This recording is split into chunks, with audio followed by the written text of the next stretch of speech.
I've got some light reading material for you. Yeah. Just that the... Harrison, Sam will do. Oh.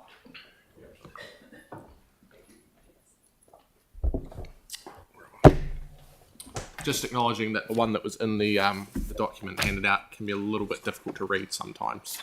So I will take this submission as partially read, but we'll still work through it together. I'd like to start with a quote from Michelle C. Martinez, a former city councillor from Santa Ana, California. It is every elected official and public servant's responsibility to ensure we have systems in place to help cities meet the need of their most vulnerable citizens. And I'll also note that I'm going to be splitting this between my personal submission at the end and Greater Ōtautahi's submission now. So, in response to the questions levelled during the consultation process, we give the following answers.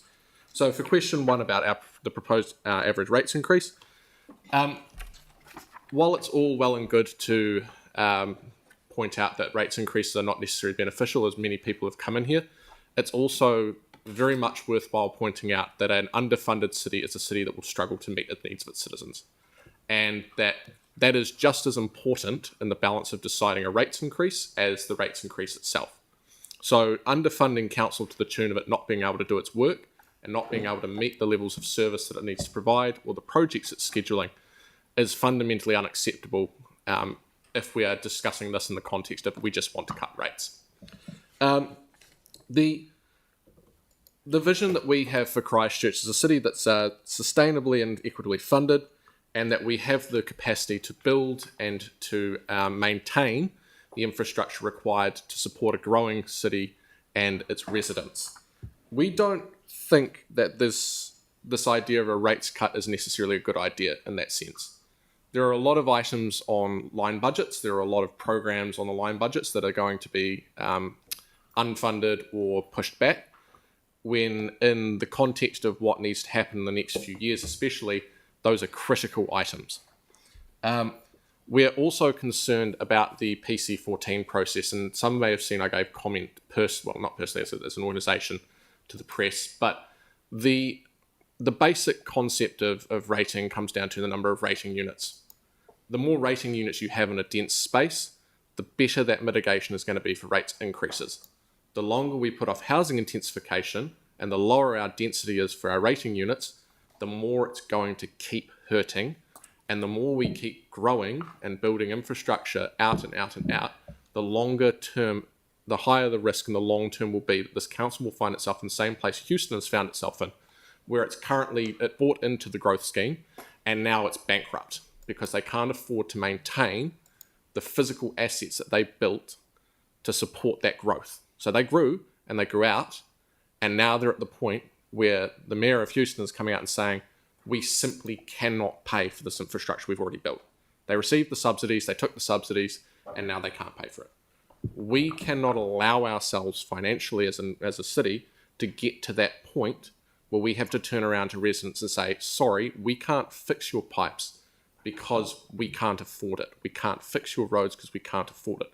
We are pushing those boundaries now physically for the size of our rating base. We are half as dense as Auckland, and Auckland internationally is below most other cities of its size in terms of density.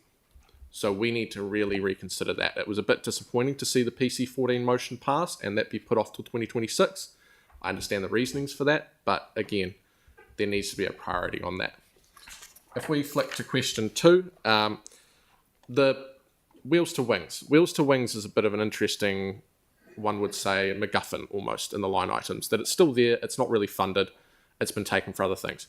There are core parts of the Wheels to Wings corridor that need improvement regardless of whether the whole project goes ahead. Bishopdale Roundabout, Breens, Greers and Gardeners, Breens, Gardeners and Herwood Road lights, and the Greers and Herwoods intersection, as well as some significant crossings along the route that are actually needed. So it really comes down to this balance now of that we should be looking, rather than building the entire thing in 3 sections, it should actually be broken out into much more sections, and we build the safety improvements first before we actually get to the point where we need to say, okay, now we can link them up. Because there are significant issues with crossing in that area. Herwood Road is a busy road. You heard that yesterday from Harewood School. It is a very busy road. I use it commuting to and from work, so I am actually part of that traffic.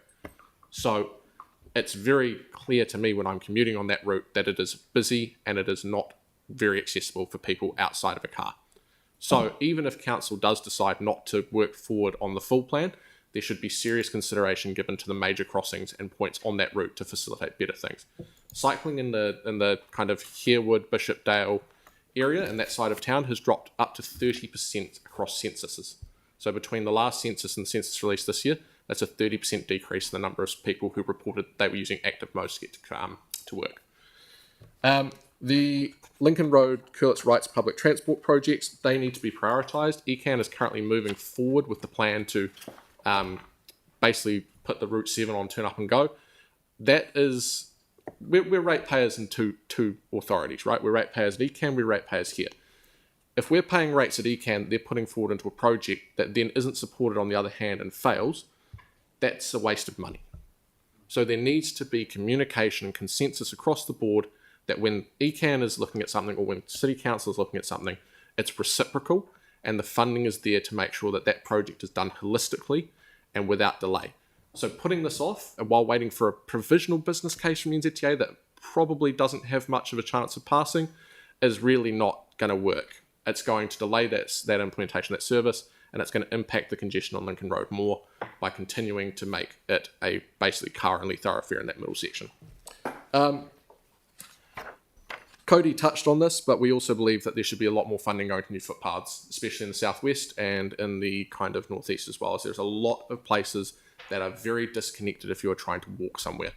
That's just not good enough. That's an amenity that the community needs in those new subdivisions and in the connections.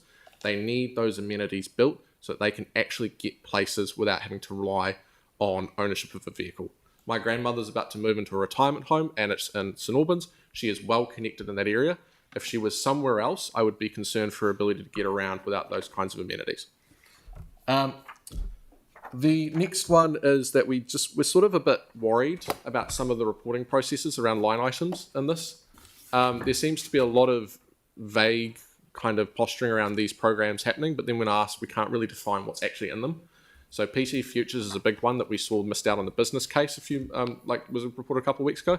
And that was just simply kind of a bit of a nail in the head of, well, what was the point in the business case if it never worked? What did we spend that money on? And what did it produce? And the answer was that we couldn't really determine much out of that.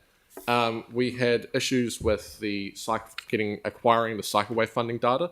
So we got an OIA back for that. And I'd just like to table that the council has received on average at least for every project related to cycle infrastructure it's submitted to NCTA, 51% co-funding. So half of all the cycleways, half of the funding for cycleways at least, and it goes well over 80% for some of the bigger ticket items, was funded by NZTA off the bat. So when we're looking at line items talking about cycleway infrastructure, we need to consider that if they've been delayed or pushed back, we've potentially lost out on up to 80% of funding for those projects. So that's just simply not good enough that we were delaying that and posturing on that. That needed to happen when we were getting co-funding from NZTA. We've now since lost that ability to get co-funding, and that falls squarely on the ratepayer now. Right, and finally, kind of the last two things in transport we want to see is that when road renewal is being done, there are really kind of an international set of guidelines around road safety kind of build-outs and those kinds of things. When we're getting roads rebuilt and resurfaced, can we get some of those traffic mitigation measures put in as part of that process instead of coming back and approving them later or them just being thrown in? It's like Sturrock Road was renewed in Redwood, and in that process it was put back in exactly as it came out. However, at the far end of Sturrock Road, a new subdivision has gone in, and there is now a lot more traffic coming through that road. It now crosses the Northern Line major cycle route, but nothing has been done to change that environment. It's still the same as it was when it went in. And that was probably last century it went in, and that was just renewed as is. No discussion was taken as to whether or not the road environment could be improved for all users when it was renewed. That's something that we think should be considered during that renewal process. And finally, on transport, we've got a list of things, but you can read that on your own time. You've been handed an MRT business case from ECAN. That cannot sit untouched and unloved, right? That must become a priority around this council table to further that business case to completion and to funding, because when we're talking about intensification, we're talking about the growth of our city, we talk about a spine. If we do not have the correct kind of way to funnel people through that spine, we are not going to do anybody any good 20, 25 years from now. Because ultimately, council has a duty not just to the people now, but to the future of the city. You are holistic thinkers, you are future thinkers. You have to be willing to put a little bit of your mana and your reputation into works that you may not see the results of around this table. Otherwise, we are pretty much across the board. There are a few things that we don't have a statement on because they fall outside of our organisation's advocacy. Otherwise, we agree that we should continue to fund things like our Three Waters and our parks and our services. Those are key, important community assets. We agree that not only should we be rating for renewals, we should be doing it at a much higher rate than we're proposing. If this is an exponential saving, as in it grows the more we put in, then we need to be thinking about how we can do that, right? We can't continue to rely on debt to renew, because that's basically paying the groceries off of your credit card. We can't do that. And finally, I think just for the last part of this, and then I'll get into my submission, will be that there really has to be a better way to reduce rates than cutting services. I've discussed housing intensification. There's also land value rating. There are leveraging more out of our assets. There are options across the board that are more sustainable and more appreciable than let's cut services to cut rates. Because we do understand that there is a certain burden that every individual can take on with a rate, their rates, right? It's not infinite. Not everybody has the ability, especially not in this economy. But when it's structured, one, around capital on a property, like physical capital on a property, and then two, structured in a way that we leave major sites that are undeveloped just out in the cold, and they're not touched by the city vacant differential because they are still counted as a building, but there's nothing on them and they don't actually contribute to the rating base of the city. That is something that needs to be investigated seriously, that those kinds of properties are actually just basically being subsidised by the council to exist in their form. And as the ratepayers, we're paying for that subsidy because they're not paying for it. Otherwise, I think everything else in here can be taken pretty much as read. And I'll just switch over to my personal submission now. I personally think that this whole rating gimmick is a bit of an election year plug. The idea that we're going to cut rates by moving capital forward from last year's annual plan, whilst we're sitting on debt and interest rates and the global economy is not at all stable, I don't think that's entirely sensible. There is a certain degree to which, one, we can argue, yes, we should be trying to keep a cap on rates, but at the same time, if part of the reason our rates are fluctuating is because we're paying interest, insurance, and inflation, then we should be working for ways to mitigate those payments, and that should mean paying down debt as fast as possible. If we have extra capital left over from previous years and it's not going forward into capital programs now, it should be being used to ensure that we're in a better financial situation. We've just watched percentage points being dropped off of international markets over the last week on the basis of decisions that are completely out of our control. Are we going to mitigate that risk, or are we going to allow ourselves to just go with the flow if the OCR goes back up and banks decide that interest rates need to stay high and our insurance premiums keep going? Mr. Mayor, you spoke at the Residence Forum about taking on the insurance burden of Te Kaha and Parakiore in the next couple of years. That's going to be massive. We need to be looking at ways we can mitigate that. And that is just generally that we need to be focusing on that. In transport, we need to see more work around local cycle networks. We need to see more work progressing on kind of equity in those networks, because it's good enough to say that there are good cycling connections around here. I cycled from St Albans into town, and it was only when I got to about Chewham Street that I started to have to ride on the road where there wasn't a shared path or I wasn't kind of in a shadowed space. But if I was to ride to the east of the city, I wouldn't get that treatment necessarily, especially the northeast. If I was to go beyond the kind of major cycle route network, you can start to find very, very big gaps where there is not enough infrastructure to support those things. And whilst paint on a road does have some impact on the way drivers drive, it has no impact on the result of a crash. There is a 0% risk reduction between paint on a road and a car hitting a cyclist. It is just that it will either hit them or not. And I'm sure if you cycle in the city, you will have seen drivers dipping in and out of bike lanes as they please. It's simply that we just need to be building the kind of infrastructure. We operate on what's kind of like an American style model of traffic kind of mitigation, that it's up to the driver and the behaviour of the driver to prevent accidents. We need to be looking more at a European style of mitigation, which is where we actually build the environment to suit what we want. Because if we continue to say it's up to drivers to avoid accidents, well, there are some pretty bad drivers in the city. And we can't just allow people's lives to be put at risk because we accept that some people might be bad drivers, right? We need to be proactive, and we need to be considering ways to physically stop that problem from happening. Right.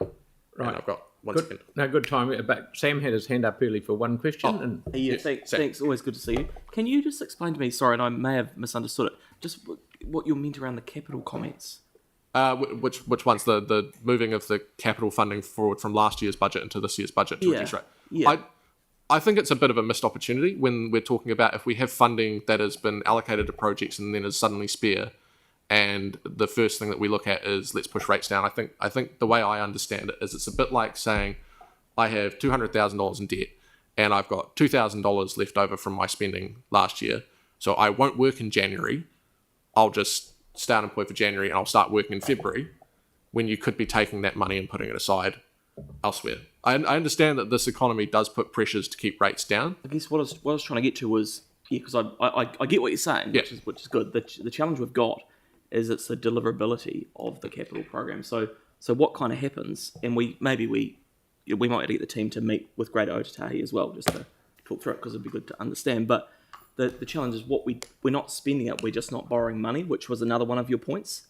So I was just keen to understand how that connects up. Yeah. So it's, I think you're right about the deliverability aspect, is that there is certainly moments where we see that council commits to things around this table and then struggles to deliver them at the end of the day. And if it is debt that is being just not taken on, then that's excellent, right? If that was just say we're not taking on debt, right? But if it is assigned capital that's generated through rates and you have it sitting in the piggy and it comes to the end of the year and it's just being used to push down rates in the next year, well, then why are we not looking to complete that deliverability? And why, if we can't complete that deliverability, what are we going to do with it? Are we going to give it back, or are we going to put it forward into debt? I think, this is my personal position, is that we should be looking to reduce the debt overhead that council has in light of the global economic situation. Right, so you're talking more about the surplus as opposed to the capital program. Yeah. Okay, right, I may have confused Okay, those no, two. I'm good. Real good. Yep, Yeah. thanks. Thank you very much, and thanks for coming in. Awesome. Great. Thank you. Thank you. Erin, please.